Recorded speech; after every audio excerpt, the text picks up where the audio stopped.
بیایم با همین گوشواره یخکی فوق‌العاده زیبا و آسان براتون آموزش بدم. به خاطر ساختن گوشواره یخکی از یخک مترکی استفاده میکنیم. من این گوشواره را یک دانش قبلا آماده کردم، دیگه شب با هم ویدیو گرفتیم و که با هم آماده بسازیم. به خاطر ساختن از این پلاستیک شیشه استفاده میکنیم، یک دو تگک کاغذ که نشانی میکنیم روش و یخک مترکی و خطکش و شرش و اینی وسایل.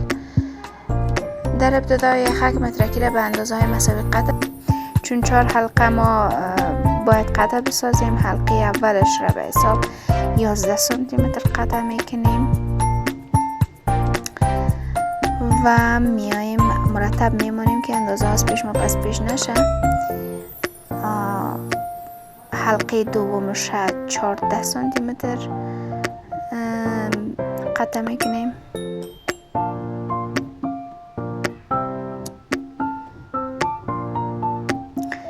میایم به حلقه بعدی و این را 17 سانتی متر قطع میکنیم.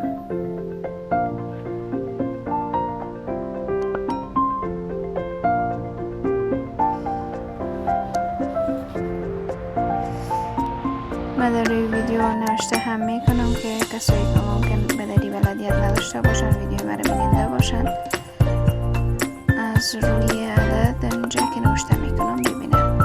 حلقه بعدی را 20 سانتی متر قطع میکنیم. این حلقه یک اندازه‌گر طولانی است.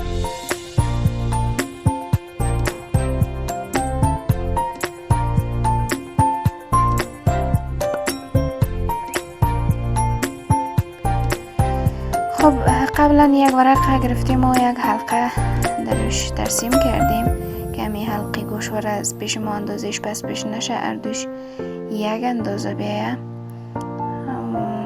شرش میگیریم. ما شرش 7000 استفاده کردیم برازی، چون شرش قبلی ما خلط تمام شده بود. برازی نگین ها باید شرش B8000 ببخشین استفاده بکنین، چون که برای استفاده از مواد آهنی که آیین داره و نگین کاری هست از روی بیشتر استفاده میشه. این هم کارکرد خوب داره ولی به خاطر محکم کاری بیشتر از اون میشه که استفاده بکنین. حلقه دوم شرش میکنیم. باید خیلی دقت داشته باشین که فاصله بین نگین ها ایجاد نشه، کار نامنظم معلوم میشه.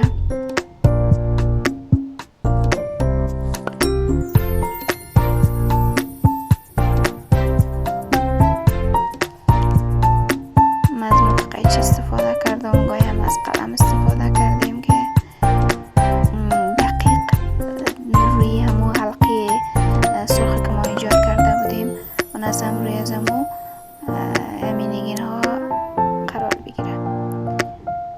حلقه سوم شرش کاری میکنیم.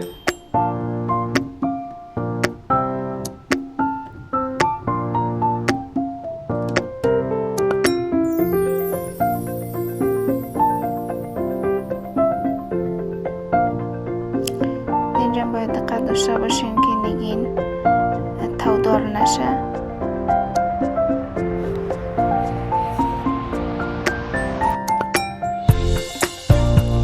من از پایان قلم استفاده کردم و همون فاصله که در این طرف گوشواره هست همون فاصله ایجاد شود که زیبایی گوشواره واضح تر معلوم شود. برای حلقه چهارم شرش مندازیم.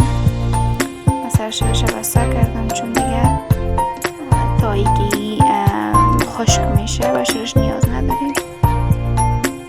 میم حلقه چهارم که 20 سانتی متر بود دیره سرش میکنیم. و بازم میگم در همون قسمتی که شرش اضافه میشه باید خیلی دقت شود که نگین ها از همدیگر فاصله دار شرش نشه. خب اینجا ترتیب شد. میمانیمش که خشک شود. بعد از اینکه خشک شد قیچی را گرفته خب به شکل منظم میره قیچی کاری میکنیم. اضافه برشایش دور میریزانیم.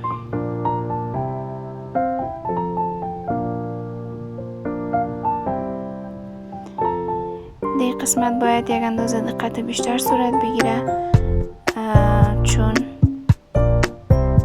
البته باز ما بعدا فعلا در ویدیو نگرفتیم.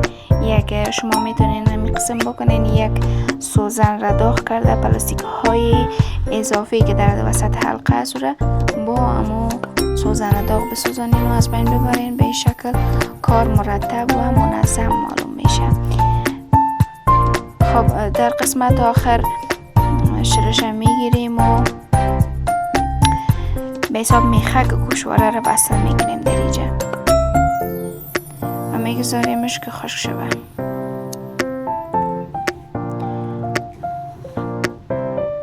گوشواره بعدی را من میقسم میخکش اضافه میکنیم، میمانیم که خشک شوه. البته خشک شدنش یک اندازه زمان گیر است، حوصله داشته باشین، زودتر از جوش بلند نکنین که